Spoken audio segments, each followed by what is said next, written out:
Pertanyaan dari hamba Allah dari Tangerang. Assalamualaikum warahmatullahi wabarakatuh. Waalaikumsalam warahmatullahi wabarakatuh. Kiai Lutfi izin bertanya.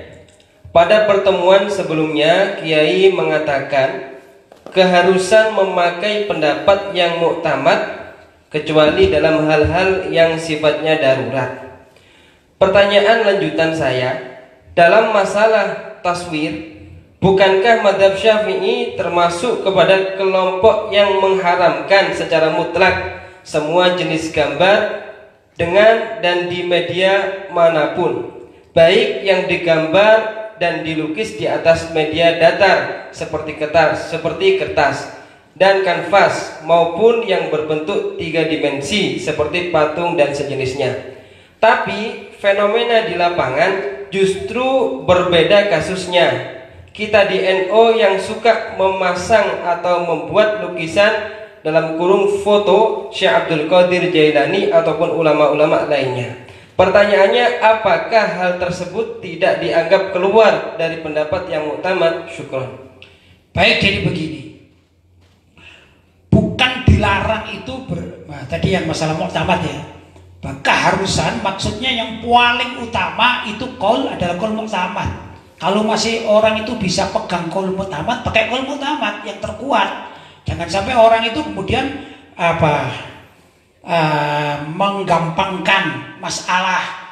Wah, masih ada qaul begini aja yang paling ringan, ada gitu ya. Itu tidak boleh, tidak boleh dalam agama. Walaupun kalau dalam keadaan tertentu menggunakan qaul yang tidak muktamad, bahkan qaul dhaif itu ada kalanya boleh, gitu, dalam kondisi tertentu. Tapi secara umum seseorang itu bila mana mengamalkan amalan-amalan di dalam fikih, maka dalam menggunakan qaul muktamad. Itu yang disepakati oleh para ulama. Ya. Nah, bagaimana menyikapi gambar? Tadinya dipertanyakan gambar. Gini loh, gambar itu yang mutlak haram adalah gambar surah lahabillun, yaitu yang mempunyai bayangan, artinya patung. Kalau patung itu nggak ada khilaf, jelas patung nggak ada khilaf, itu sudah muktamad, nggak boleh. Kita pasang patung itu nggak boleh, membuat patung nggak boleh. Ya kan? Patung apa? Patung manusia dan patung hewan yang sekira andai kata ada nyawanya hidup. Itu sudah sepakat dan nggak ada ulama NU atau ulama non NU yang ahli sunnah wal jamaah itu yang persis tahu kan banyak di Indonesia ini yang selain NU yang ahli sunnah wal jamaah kan banyak seperti Al-Wasliyah misalnya ya dan lain sebagainya, Front Pembela Islam itu kan juga ahli sunnah wal jamaah dan lain sebagainya, masih banyak kok orang-orang ahli sunnah wal jamaah yang ada di Indonesia, tidak harus NU ya. Ini bersepakat kalau patung nggak boleh, haram. Ini mutlak, selesai. Patung, tapi gambar ada 2 macam gambar itu. Ya, gambar ada 2 macam. Ada gambar itu yang dilukis, ya, dilukis. Nah ini khilaf dan khilafnya itu sepadan. Jadi khilafnya sepadan. Pertama, ada keterangan yang pernah saya nukil ya dari kitabnya Syekh Muhammad Ali As-Sobuni, ya, kitab Rawa'iul Bayan. Ya, ini begini. Untuk gambar selain patung, maka pertama ada orang yang ulama yang memperbolehkan secara mutlak, boleh berdasarkan hadis Nabi Shallallahu Alaihi Wasallam. Ada satu sahabat yang bertanya, yang ringkas ceritanya itu Nabi mengatakan ya, illa makana rokman fisau. Itu dilarang, gambar-gambar itu dilarang, illa maka narokman fitsaub, kecuali gambar yang menempel pada baju. Itu terjadi di zaman dahulu, zaman Nabi. Jadi ada gambar ya di saub, apa saub ini? Baju, seperti mungkin lebih mudah ini kayak batik gitu ya. Itu nggak apa-apa oleh Nabi. Jelas. Itu bukan foto, bukan patung, bukan 3 dimensi. Jadi ada hadis memperbolehkan. Jelas? Nah ini pendapat yang pertama. Kemudian yang kedua, haram mutlakon. Apa itu? Berdasarkan keumuman hadis. Jadi keumuman hadis bahwasanya taswir itu tidak boleh ya Padahal tidak bolehnya itu kan ada likul qaidatin mustathnayat kan gitu kan, setiap kaidah ada mustathnayat, ada pengecualian.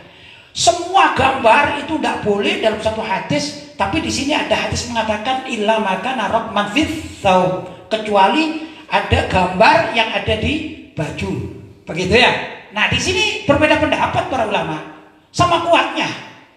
Nah kalau yang tadi muktamad adalah patung, sudah tidak ada kata lain, tidak ada, paham ya? Yang ketiga pendapat para ulama, jika gambar itu dapat menetap, ya menetap itu gambarnya misalnya ini pohon ya, ini kan menetap namanya ya. Nah menetap dalam keadaan dapat berdiri sendiri. Cuman ini kan bukan patung, ini kan pohon ya. Tapi saya contohkan ini ya, pohon ini. Maka hukumnya haram secara mutlak. Ya sudah patung itulah. Jelasnya kan bisa berdiri, pindah-pindah, gitu ya. Namun jika gambar itu terpotong kepalanya, maaf misalnya ini ya gambar ya patung begini tapi ini kepalanya dipotong, nggak ada kepalanya. Kira-kira kalau dikasih nyawa hidup apa enggak? Enggak hidup, nggak ada kepalanya. Ya, ini bukan hantu ini ya. Kita udah bicara hantu, ini bukan apa namanya dunia lain ini ya. Tapi ini patung, andai kata patung itu misalnya patung seperti ini dipotong kepalanya nggak bisa hidup.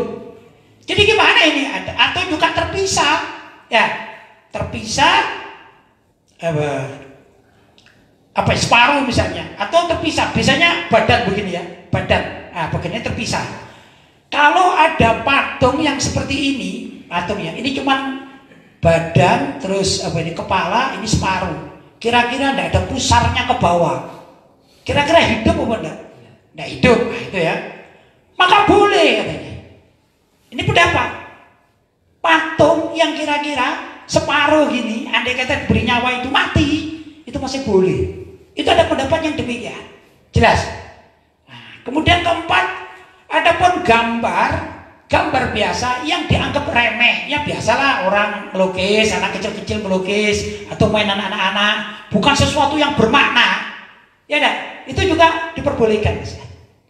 Tapi kalau gambar yang tidak boleh, memang itu ada makna. Misalnya ada gambar, kalau zaman dahulu kala ini ada permainan mendatangkan apa? Mendatangkan jin, itu apa ya? Apa namanya? Seperti permainan jelangkung. Nah, itu kan ada makna. Makna apa? Makna untuk menyembah suatu yang diharamkan di dalam Islam, masalah syirik. Maka tidak boleh menggambar semacam jelangkung itu, kalau bukan permainan itu memang diyakini mendatangkan makhluk halus, maka tidak boleh. Ya, itu.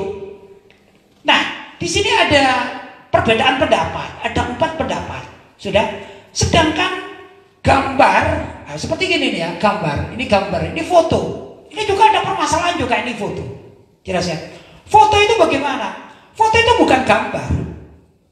Foto itu adalah seperti orang bercermin. Padahal bercermin itu kan sunnah, bahkan ada doanya kan. Orang bercermin, ya Pak, doanya, ya Allah berilah perilakuku ini yang baik seperti engkau memberi wajahku yang baik. Tatkala apa itu? Bercermin kan. Cuman ada alat yang bisa menyimpan, gitu deh, menyimpan gambar di cermin itu. Maka jadilah ini. Ini bukan gambar. Yang dipermasalahkan kan gambar tadi, menggambar, melukis. Jelas ya? Ini juga khilafiyah bainal ulama. Jadi ya gak apa-apa gitu. Sekarang ini kan cermin. Coba Anda bercermin boleh enggak? Boleh. Bahkan ada sunnahnya dong. Ya, loh kok bisa cermin bisa disimpan? Ya, sekarang televisi nih loh, atau video ya. Video itu kan ada shootingan. Misalnya saya nyotting begini ya. Nah ini Anda saya shooting ya Ustaz. Nanti cara menghidupkan kan bisa Anda bergerak-gerak, kemudian ada pause itu kan diam tak gini, diam dong.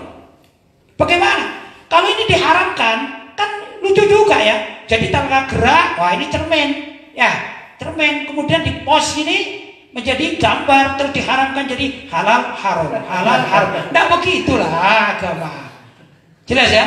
Ada kondisi-kondisi tertentu nggak apa-apa seperti gini, tidak apa-apa. Itu menurut juga pembahasan ulama-ulama al-asri, orang-orang ulama-ulama sekarang. Jelas ya? Ya mudah-mudahan ada manfaatnya ya, ada kejelasan. Baik. Jadi tidak gambar tadi saya katakan itu bukan berarti meninggalkan qaul mu'tamad, tidak. Yang qaul mu'tamad memang benar-benar tidak boleh adalah patung, dan ini sudah sepakati. Selesai. Yang lain-lain khilafiyah yang sifatnya itu sama, ada begini, begini, begini, dan kondisinya memang sepanjang itu. Jelas? Baik, lanjut Ustaz.